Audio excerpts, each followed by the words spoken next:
Good afternoon, ladies and gentlemen. For those of you who have not yet had the honor of meeting, I'm John Allen. I'm the president of the Brookings Institution.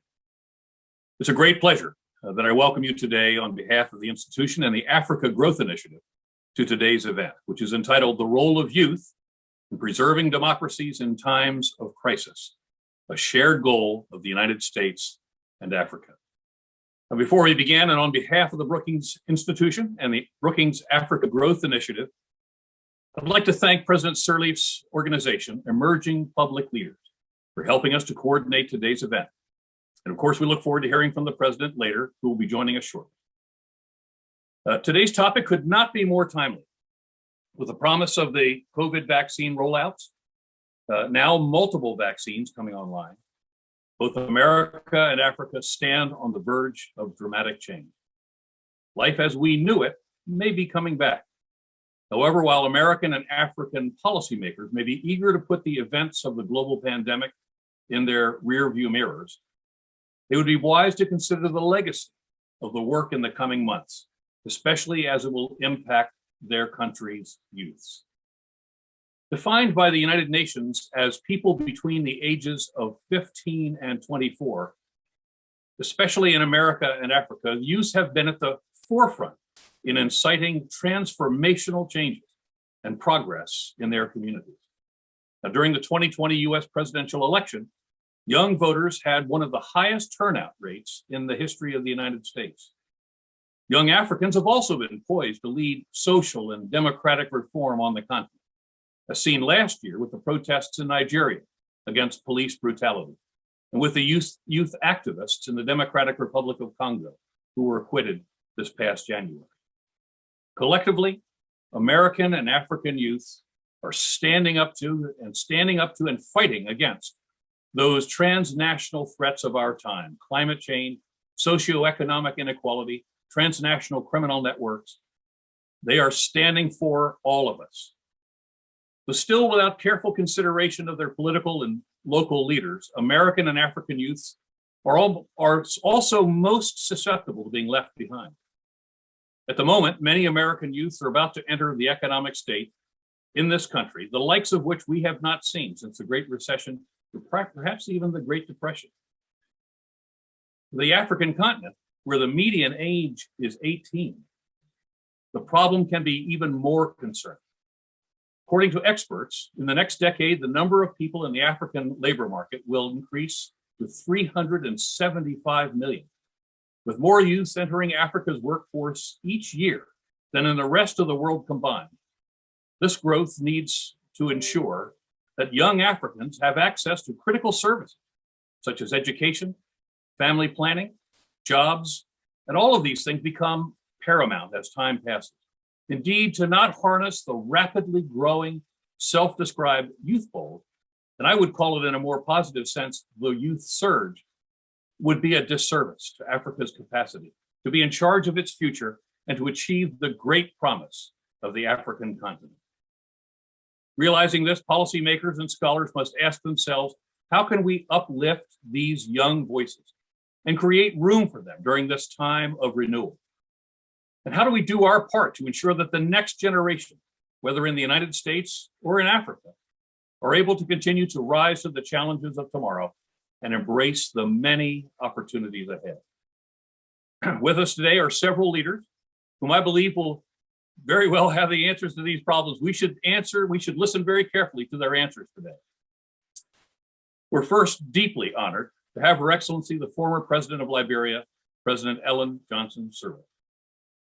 The first female head of any state on the African continent, President Sirleaf notably led Liberia out of the 2014 to 2015 Ebola crisis. Also a recipient of the 2011 Nobel Peace Prize, she's been a long-time champion of youth and female empowerment. Today, she's the co-chair of the board of directors of the nonprofit Emerging Public Leaders. Madam President, it is such an honor to have you with us today. Joining her is Senator Chris Coons, representing his home state of Delaware for over 10 years. He's become one of the leading foreign policy voices in Congress. Currently, he's both the chairman of the Senate Appropriations Subcommittee on state and foreign operations as well as the Foreign Relations Subcommittee on Multilateral International Development, Multilateral Institutions, and International Economic, Energy, and Environmental Policy. He remains a longtime champion of strong U.S.-Africa relations and a dear friend of the Brookings Institution. Senator, thank you for engaging with us today, sir. And finally, we have New York Times correspondent Helene Cooper. In 2015, Helene was one of the recipients of the Pulitzer Prize for her international reporting, specifically on her work during the Ebola epidemic in Liberia. She's also the author of several books, including Madam President, The Extraordinary Story of Ellen Johnson Sirleaf. Helene, thank you for joining us today. Before I turn the floor over to Helene, who will be moderating today's event, a brief reminder that we're very much live and we're on the record. And should any of the audience members want to pose a question to the panelists, they can contact us at events@brookings.edu. That's events@brookings.edu. We're tweeting at Brookings Global, with hashtag youth and democracy.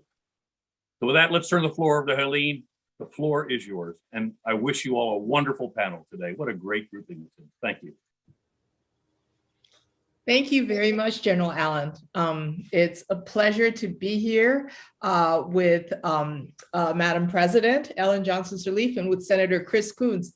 It's not lost on me that none of the three of us fall in that classification of 15 to 25-year-old youths that you began with, General Allen. But I think we can give it a good college try anyway. Madam President, Senator Coons, congratulations to both of you. Madam President, to you for winning yet another Forbes Award on influence. And Senator Coons, congratulations to you on getting your guy into the White House and assuming control of the Senate. So we are here to talk about democracy and young people, but first, I need to take care of some current events house cleaning. Namely the coronavirus pandemic, not just because, Madam, you are on this panel looking at the WHO response, but also because the two of you actually have a history together, Madam President and Senator Coons, of moving quickly to deal with health pandemics. Senator Coons, the first time I ever talked to you was back in 2014, after I think you had just come back from a visit to Liberia in the middle of the Ebola pandemic there. And you told me, I still remember talking to you on the phone, you told me a story about Ellen Johnson Sirleaf that I found hugely striking. You said it was September 2014, you hadn't gone to Liberia yet, but Liberia was in the middle of the Ebola epidemic. People were literally dying on the streets, and Madam called you up. At the time, you were the chairman of the African Affairs Subcommittee in the Senate Foreign Relations Committee. Do the two of you remember that phone call? I certainly do. And Madam President, I'll leave it to you to also comment. But I mean, I was not the only American that she was reaching out to, but it was an honor to have some very small role to play in helping persuade President Obama and his administration to make a bold step and to very actively respond. That conversation may have been earlier in the year than September. My trip to Monrovia and upcountry to Tapata, if I remember correctly, was actually in December. It was that late that we could get the Senate physician to, give me permission to travel. But more than anything, Madam President was a remarkable, powerful, engaged leader, really fighting on behalf of her nation, and the people of Liberia showed incredible resiliency and heart and determination in coming through the Ebola pandemic. And the American people, I know, were grateful for the chance to support her efforts and to be partners in that very challenging journey through this tragic and difficult pandemic. There's no way I could forget. Yeah. I mean, absolutely. Even though I had talked to President Obama and he has said we'll do something, I knew if I didn't have someone who was going to drive it, who was going to take his positive response and turn it into action. And that's what Senator Coons could do. The fact that he's already mentioned the name of one of our rural cities because he came all the way here and he went. That's exceptional. I mean, he could have stayed right in the capital city and had some meetings and gone back. He went beyond that. And so we just remember him and the role he played and everything he's done since then to make sure that we all keep on track, responding to these kinds of crises. What I found really interesting talking to Senator Coons about that phone call, one of the things I thought was really interesting is he said the two of you, when you talked on the phone before he came, the two of you didn't really know each other that well at that point, but you ended up praying together on the phone. And I found that to be really striking. Do you remember that? I do. That's what's so exceptional, you know. I'm not normally the person who would, you know, end up praying, but it did call, though the circumstances called for prayers. And I'm glad that Senator Coons was also a praying person. So it was easy for us to do that. And I'll just add something if I could, Helene. We had actually met several times before that. I had the blessing of traveling to Madam President's second inauguration with Secretary Clinton. It was a truly memorable event. And there were some very pressing security concerns. There were some very disaffected opponents of the president's who were wrestling with whether to recognize her election or not right up until the day. I got the chance to see two really powerful, capable, grounded leaders in Secretary Clinton and President Sirleaf. You know, I was a very new senator at this point. I'd only been a senator for maybe a year. And to sit in the back and to listen and watch as they were navigating this very fraught and challenging moment was a tremendous experience for me. And Madam President had come and visited me in Washington. I actually have a framed picture of it right here in my office. She's the only head of state with whom I've taken a framed picture, and there's one in my office in Delaware and one in my office in Washington, because I was so taken with her dignity, her seriousness of purpose, her determination. And in that first meeting, she raised the issue of the Mount Coffee Dam. And whether or not the United States would make good on a decades-long partnership that had begun, you know, back in the 60s with its original construction. The headworks and the transmission lines had been destroyed in the Civil War. And as I remember it, Madam President was saying, you know, this would make a critical difference in making accessible electricity and power, not just for the immediate region, but the whole region, a 3-country region. And the Millennium Challenge Compact, the Millennium Challenge Corporation played a critical role in getting the Mount Coffee Dam rehabilitated, open and running again, but that has taken almost 10 years.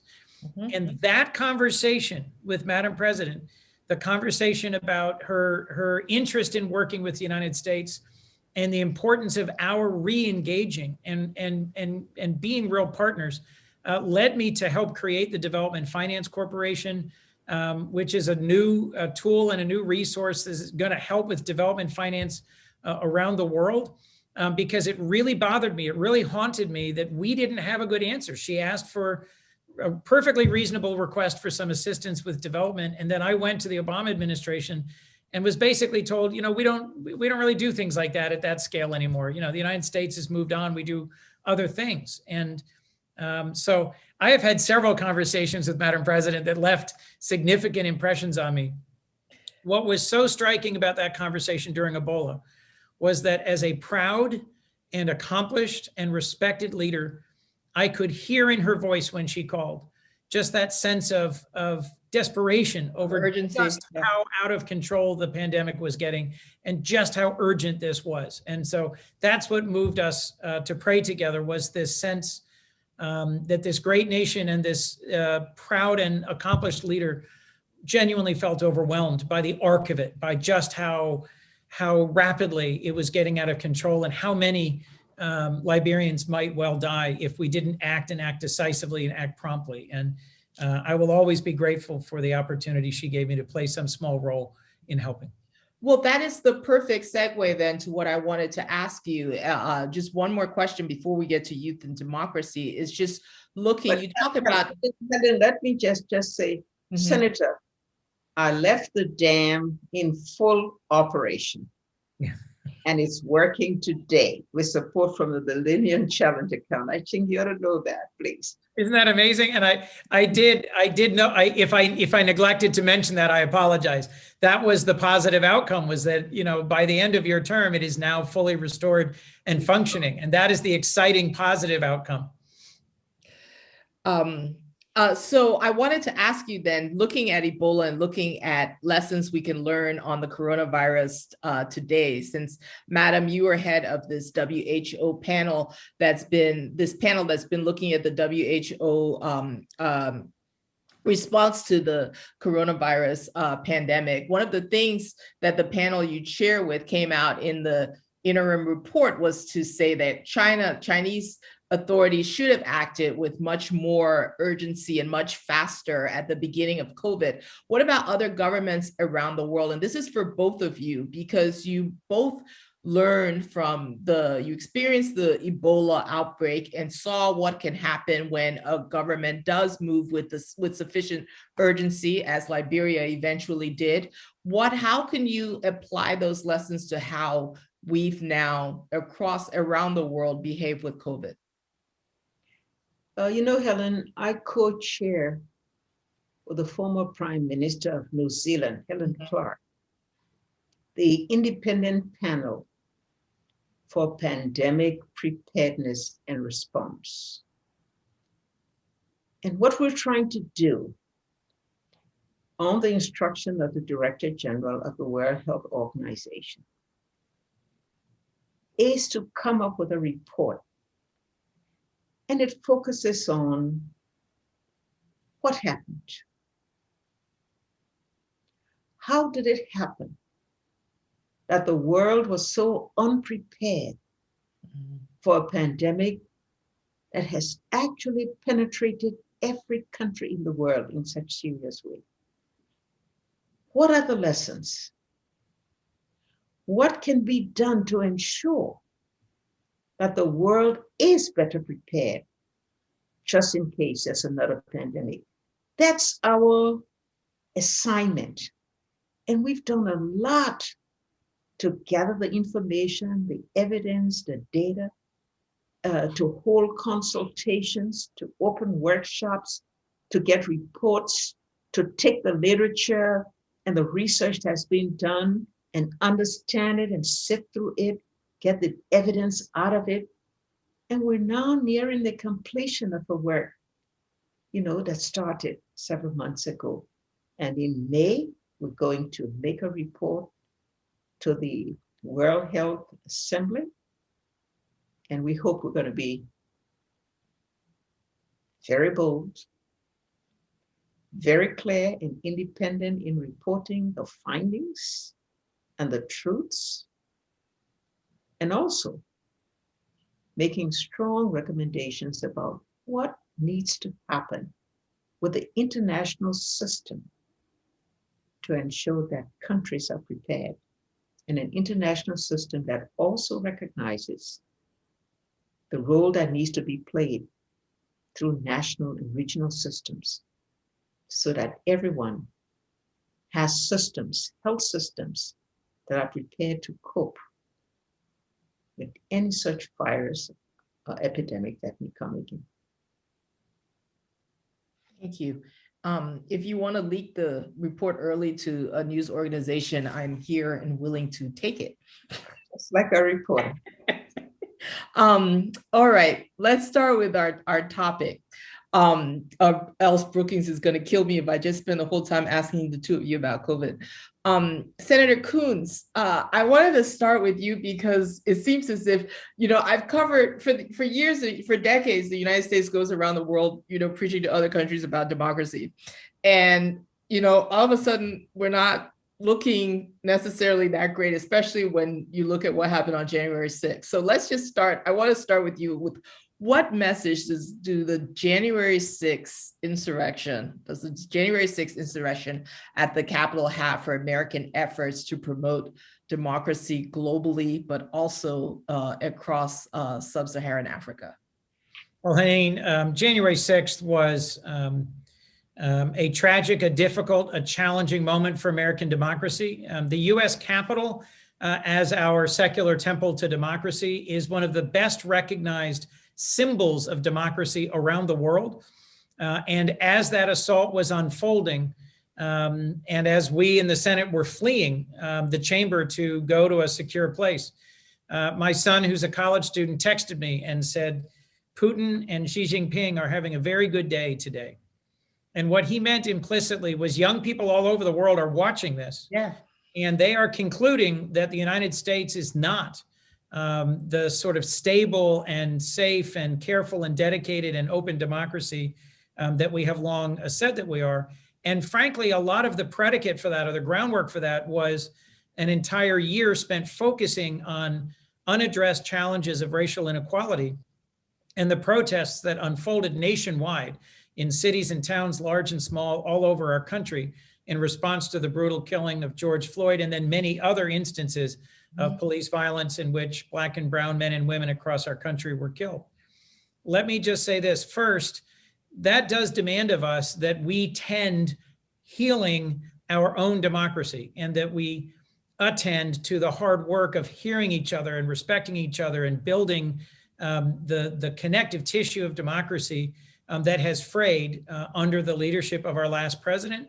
And because of some deep divisions in our country, some of which go all the way back 400 years to before the founding of our formal nation as the United States, with the founding sin of slavery and racism that has eaten at and been a piece of who America and Americans are since this nation started. And that is work that I am confident President Biden and Vice President Harris are going to lead. But I also think it's important that on January 6th, we returned to the House and Senate chambers after security forces had cleared out the protesters who had stormed the Capitol. We resumed the work of certifying the election, and Republicans and Democrats together in the Senate chamber certified the election. President Trump and the mob that he incited were not successful in preventing the inauguration of President Biden. So although we had a very difficult, violent day of protest, it did not ultimately deter our democracy from moving forward. We had a successful transfer of power to President Biden. Our unresolved challenge is the tens of millions of Americans who do not believe this election was legitimate, and the rising number of Americans who think violence is justified to achieve their political ends. As Madam President knows very, very well, healing the wounds of a civil war are exceptionally difficult. The United States went through a horrific, divisive, and bloody civil war from, in 1861, 1865. I have an ancestor who served in that conflict. If we think the divisions in our country do not continue to live with us, we're kidding ourselves. And so as I have tried to be a proponent of democracy in visits to countries around the world, I've also tried to be transparent about the ways in which ours is not a perfect country. And one of the great things, one of the wonderful and challenging and inspiring things about the special relationship between the United States and Liberia, and the robust communities of Liberians that exist in America and of Americans that exist in Liberia, is that it is a part of that journey towards becoming a more perfect union by recognizing the unresolved and unaddressed inequalities in our nation that I think can still hold out promise for the future of democracy. Youth activists in Liberia, in the United States, and around the world are demanding action of a more seasoned generation of political leaders, not just on racial inequality, but on climate change, on opportunity and equity, on education, on public health. And I do think that the United States is continuing to make progress on those. But the incident of January 6th, which in some ways culminated a year of conflict and tension in our country, has to be addressed, and we have to renew our democracy if we're going to have any standing to promote and preach about democracy through the rest of the world. Madam, do you think January 6th can be a teachable moment for about democracy for African youths? How do you explain it to people, to young people in Liberia? I think there was a lot of surprise that something like that could happen in the United States. You know, the anchor Mm-hmm. for the world democracy. And I think a lot of people were saddened by this and the fact that it could have, you know, had it not been repulsed in actions that are now ongoing, could have had major effect on the democracy that we have had. Mm-hmm. We have taken so long and fought so hard to build. But I'm so glad that there's now a reset. And we can see that the pilot is now back. Mm-hmm. Do you think, for both of you, but I would like to start with Madam, do you think you can make a reasonable argument to skeptics now about democracy that as horrible as what happened on January 6th was here in the United States, the institutions actually held, and you can use that when you're talking about institution building across Africa? I think the one lesson that I take from it is that at the end of the day, well-developed institutions make the difference. And no matter how persons or groups may try to take things off track, strong institutions will ensure that there's a counteraction and that things are put back on track. And so I think that's exactly what has happened in the United States. Senator Coons, do you have any thoughts about the whole argument that you can make about American institutions actually holding? And beyond that, is it time for maybe a little bit of humility from American politicians when we're preaching to other countries about democracy now? Yes. As I sifted through the texts and emails and messages I received from around the world the day of January 6th and the days after, there were a number that were particularly pointed and in one or two cases pointed at me. What was the worst one? I'm not going to say it was the worst one, but some of the leadership of Zimbabwe, a country I have visited, and where we continue to have sanctions against the government and against several individuals, and we are trying to support and encourage a transition towards a robust democracy and accountability for actions that happened under the Mugabe government. There was a very pointed public message about, who the heck are you to lecture us about our democracy? That stuck, and I will tell you that, folks in international settings like the United Nations, the Chinese and Russians have long said, who are you to criticize our human rights record when you have challenges with your criminal justice system, racial equality, right? But I don't think that we should be silent about the human rights violations in Xinjiang or the crushing of democracy in Hong Kong, because we have significant unresolved challenges in our criminal justice system and of racial inequality. I remain more passionate than ever about a system where journalists hold elected officials accountable, where an independent judiciary defends and advances the Constitution, even in the face of a powerful executive who insists that he ought to be able to do whatever it is he wants, and where a legislature is a counterbalance to the executive, and where together they try to come up with a consensus about how to best meet the needs of the people. I do think humility is called for, given how challenged our nation has been in this past year to hear each other and respect each other and move forward. But in terms of believing that democracy is a better system than authoritarianism, I think the incidents of the last year and the ways in which human rights are being violated in Russia and China and dozens of other countries makes me frankly more passionate about the importance of a system of constitutional democratic governance where journalists play a key role, where courts play a key role, and where elections and the steady and peaceful transition of power allow the people to be heard. I am more passionate about that than I've ever been. Thank you. For Madam, you famously invented your own word back when you were a young woman starting in the Liberian government, when you came up with the word kleptocracy. Which I actually literally think she totally made up, by the way, and accused the government of being filled with kleptocrats who were basically taking on the public dole. How do you respond to the young person who believes in democracy but says over and over, we don't see how democratic government works for us or serves us, and who thinks that the government is only a place to go and get money, and that they need to wait their turn to benefit, from the system? It's the whole "our time to eat" mentality. The majority of young people who are in public service are really good people. I mean, they do want to forge ahead. They do want to get into higher positions. Yes, they want to ensure that they make enough income to be able to meet their comforts and desires. But the majority that I've met, yet there are those who want to make a quick buck. You always find people like that.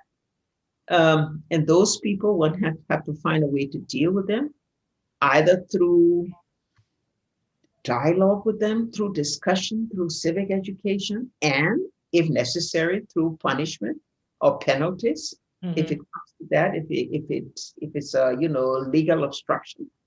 But I still think, and I look at the emerging public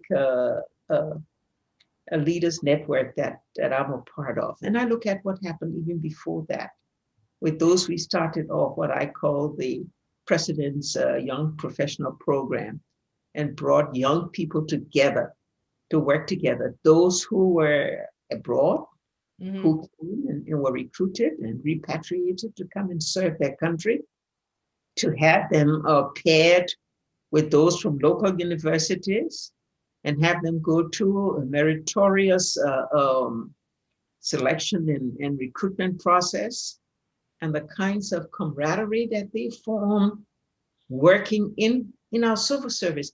If we did not have those young people that really were the anchor in trying to bring efficiency to public service at a time when most people in public service were those who came from the war, young people who did not have an education, child soldiers who didn't have the knowledge.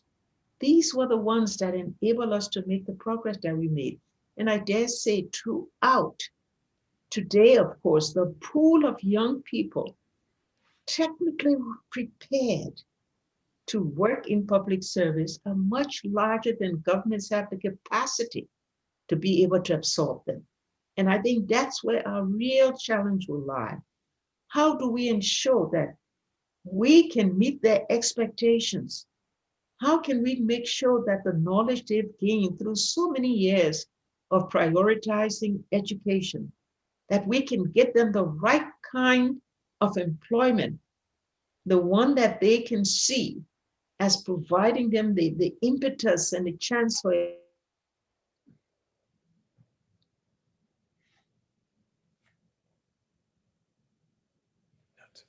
I think you're freezing. I think Madam President is freezing up a little bit with the connection in Monrovia.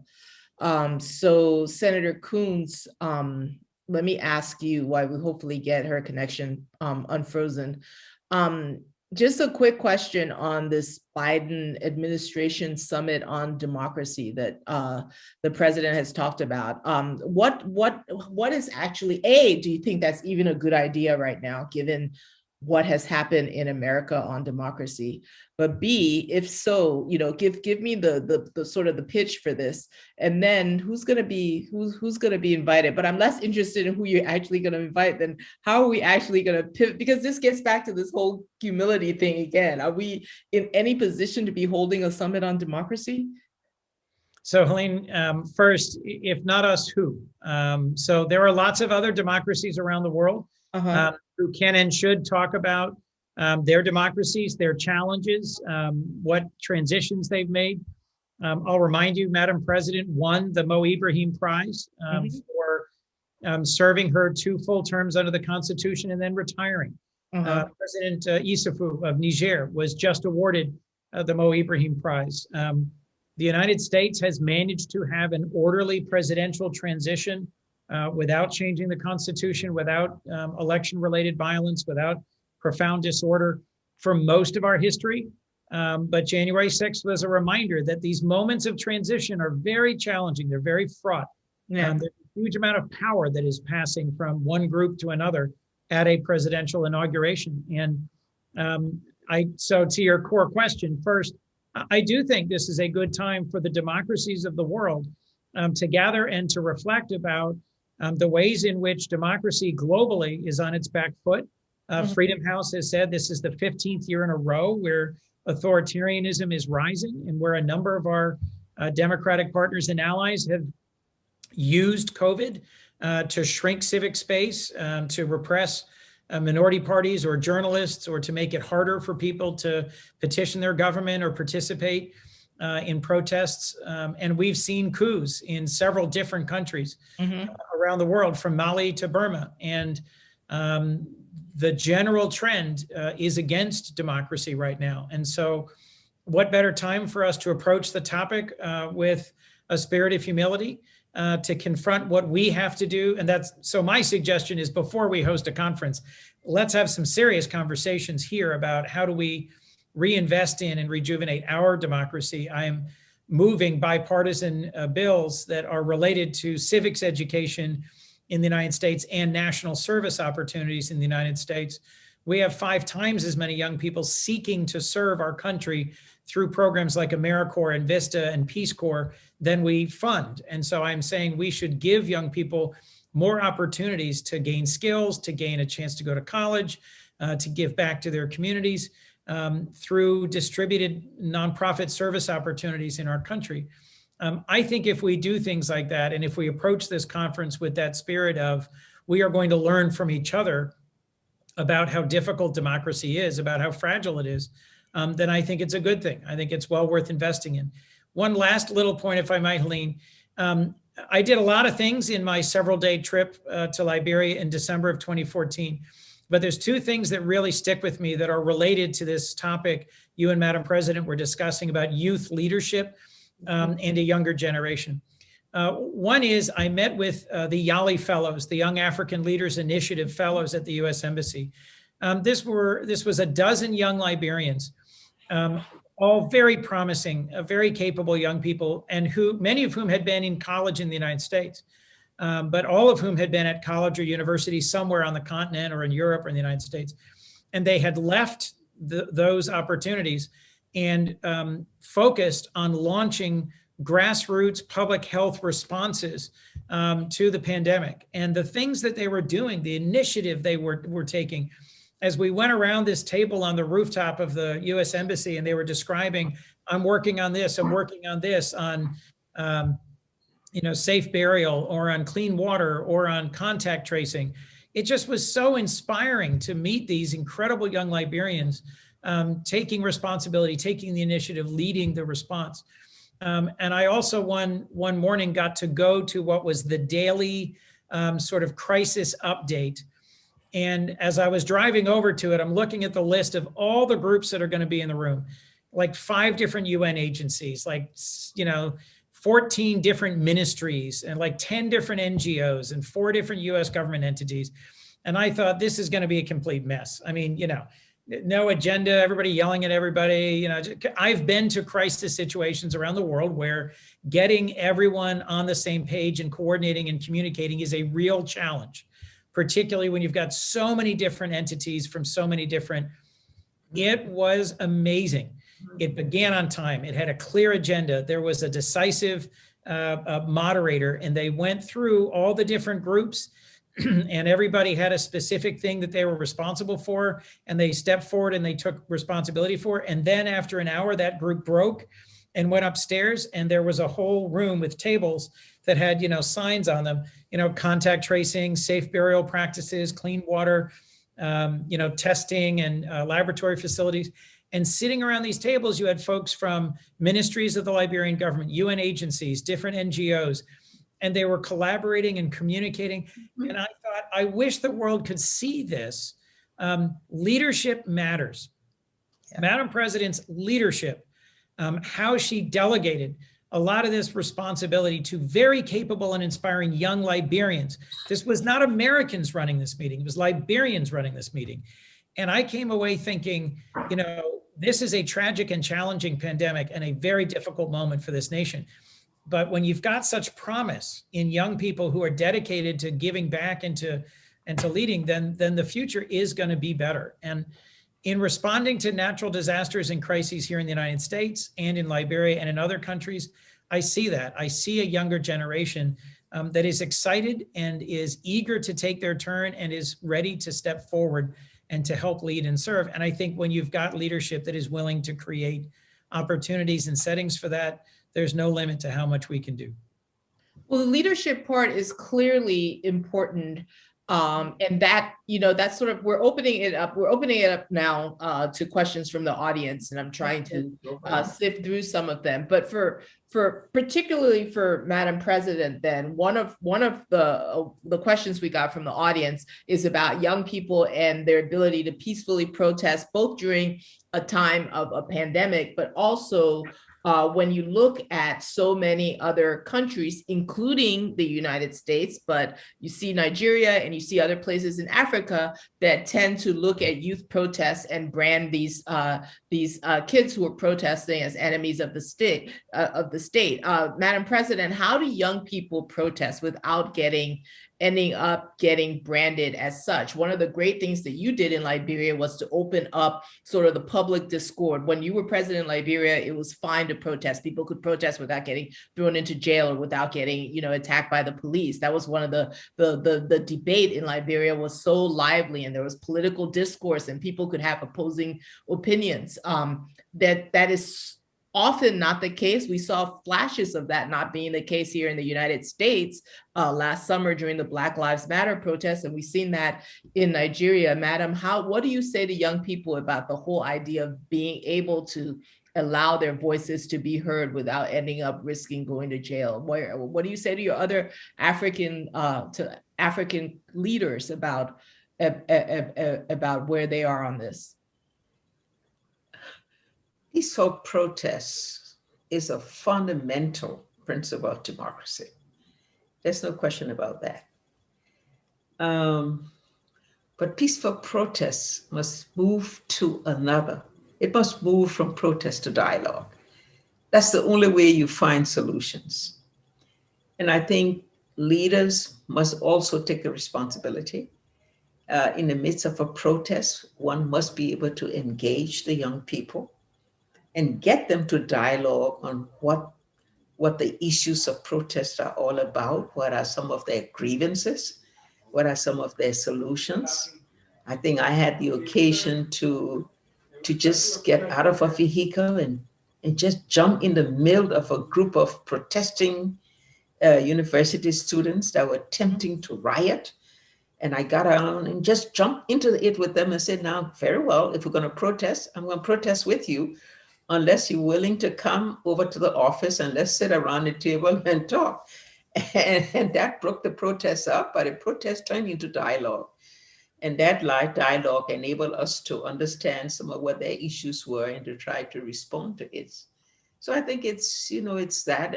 But I think also young people must find a way to create conditions for dialogue, to engage leaders on different aspects of the society, not just over the air, or not just in a very contentious,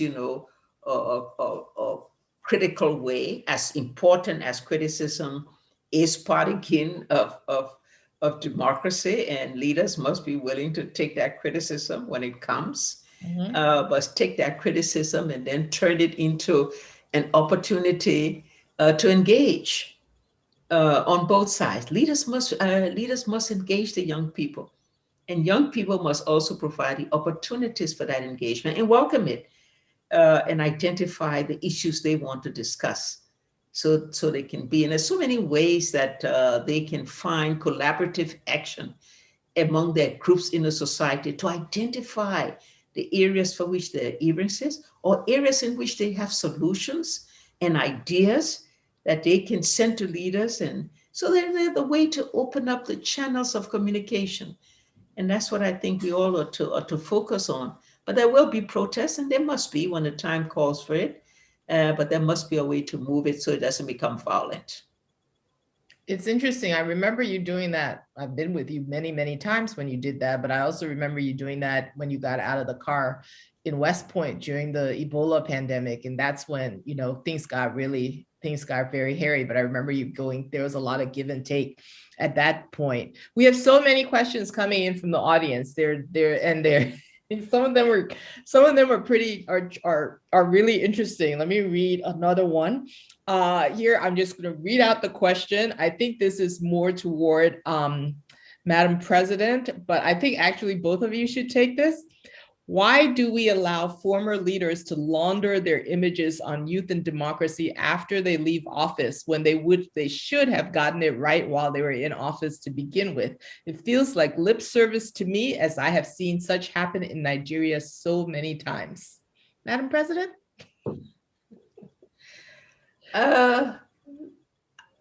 Maybe the leaders when they leave office get bored,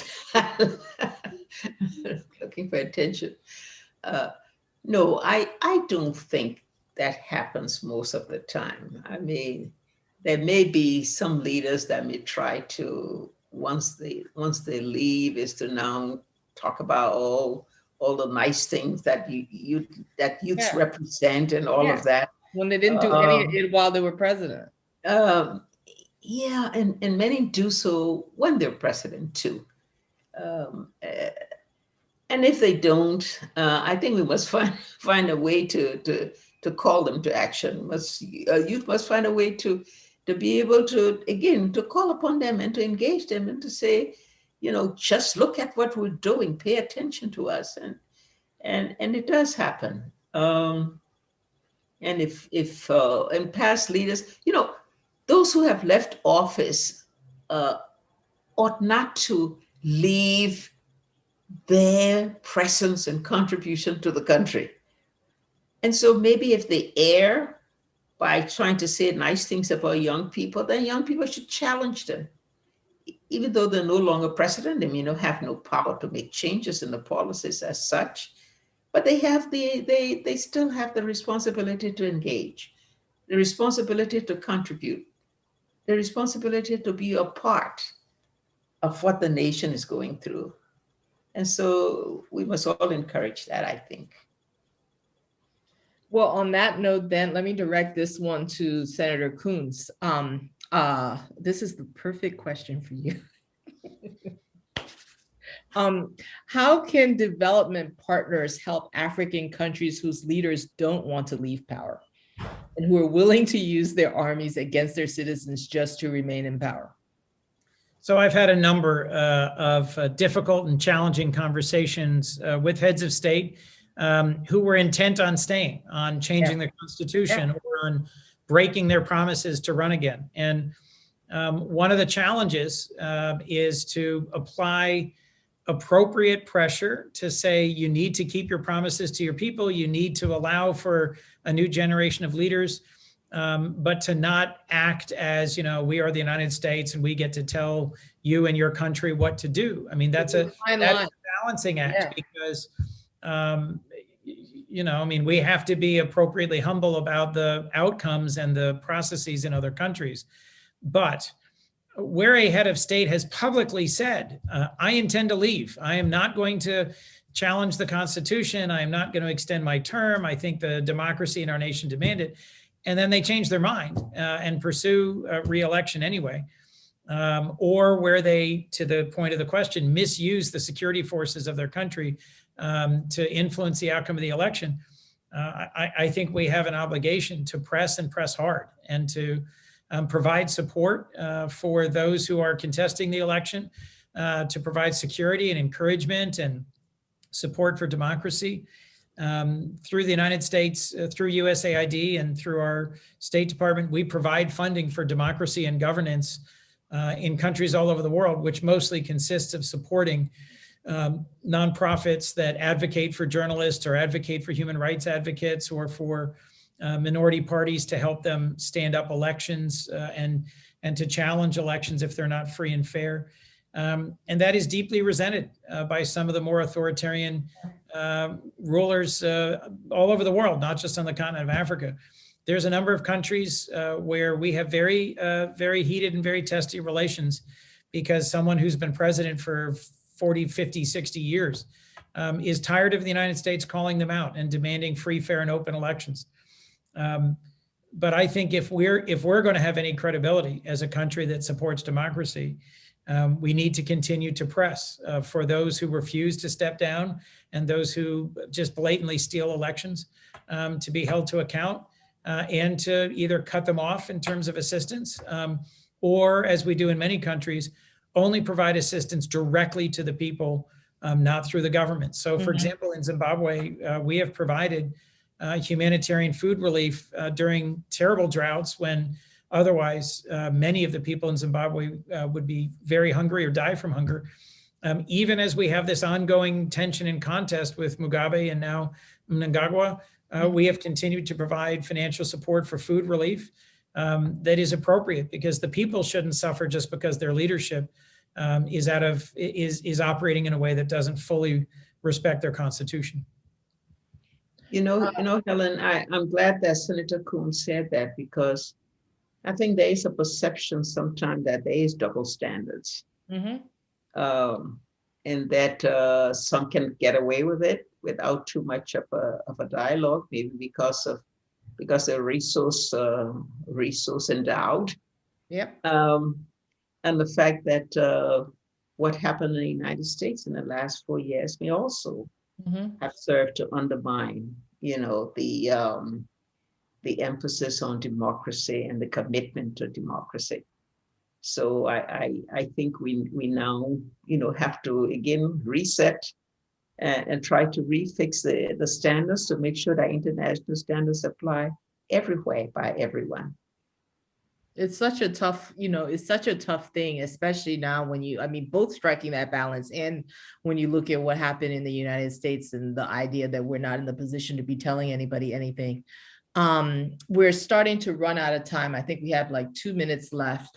I want to ask this question of both of you and ask you to keep your answers short. But I think this is a question, the question as it came in is how can young people move beyond social media advocacy to reach out to political leaders? But the way I'd like you both to answer it, because you were president and you were senator, Senator Coons and Madam President, what if you're a young political person, somebody, an advocate, head of an NGO or something in Liberia or anywhere in the United States, what was the best way for this, for young people to get to you, to get your ear when you were president, Madam President, or for you now, Senator Coons? Is it to holler in the streets until make enough noise until you come down and engage with them? Or is it to write letters, tweet? I'll start with you, Madam President. I think generally those who really send a letter that's substantive, that states what the issue is, and they want a dialogue, and they want a dialogue with a group of them to be able to discuss it. I would not, and I don't think most presidents would not respond to that. I think where a negative response comes is when someone takes to the airwave and you degrade your country and then I think it brings resistance on the part of leaders that says, if you're going to be critical, be positive, and even if you have to be harsh in your criticism, make sure you stand by your country. Make sure you show that you believe your country, is the one that you're prepared to work for. You're prepared to be the activist for change. And I think most leaders will respond to that, and they will respond if young people do reach out to them in a positive way and ask for dialogue on certain issues. There are one or two that, may not. There'll always be somebody who feels that power is in their hands and they don't have to listen to anybody. They don't have to pay attention to young people. But I think those are the few. I think the majority of leaders will listen, because if they don't listen, they know that they'll pay the price for that, because our countries are young. And the young people are demanding, and we're going to have to respond to those demands if we want to make sure that we keep our country safe and that we keep our development processes on course. Thank you. It is 2:00. Senator Coons, what's a quick way for your best advice for a young person who wants to reach out, a young political aspirant who wants to reach out to you? Show a promising solution. So for those who actually get engaged, roll up their sleeves and get hands-on and address a problem in their community or neighborhood, and then can come forward and say, I know we have a problem with getting safe, clean drinking water, getting affordable housing, getting reentry programs for those who've come out of prison, getting skills programs going. Here's an idea. Here's a demonstration. Here's a model. We know that we have more problems to solve than we have answers for. And one of the great blessings of youth is, the energy and the vitality and the vision to say, we're not going to do it the way it's always been done. We might have a new solution. Those who come forward and say, I know you're trying your best, but honestly, patriotism consists of believing in and loving your country enough to criticize its shortcomings and then offer constructive solutions. Absolutely. And when a young person comes forward with an idea and says, you may not have tried this, but here's how we could solve this problem, that's exciting, that's engaging. And that makes me stop my day and say, I want to go visit this place where they're doing something great with children or childcare, with healthcare or outreach. And the last thing, Madam President has always kept an open and a youthful heart, that willingness to wade into the crowd and say, let's be in dialogue. If you're going to be a leader and stay a leader, you have to stay open-hearted about your willingness to hear ideas and to hear criticism. It has been such a blessing to be on with you, Madam President. I really appreciate everything you've done and everything you are doing. And Helene, thank you so much for moderating today. This has been well fun. said, Senator. I'm still waiting for that invitation to Wilmington. You are invited. Okay, we'll set the time. Please. Thank you so much. Thank you, both of you. This was fun. Thanks for watching. Be sure to like and subscribe for more videos from Brookings.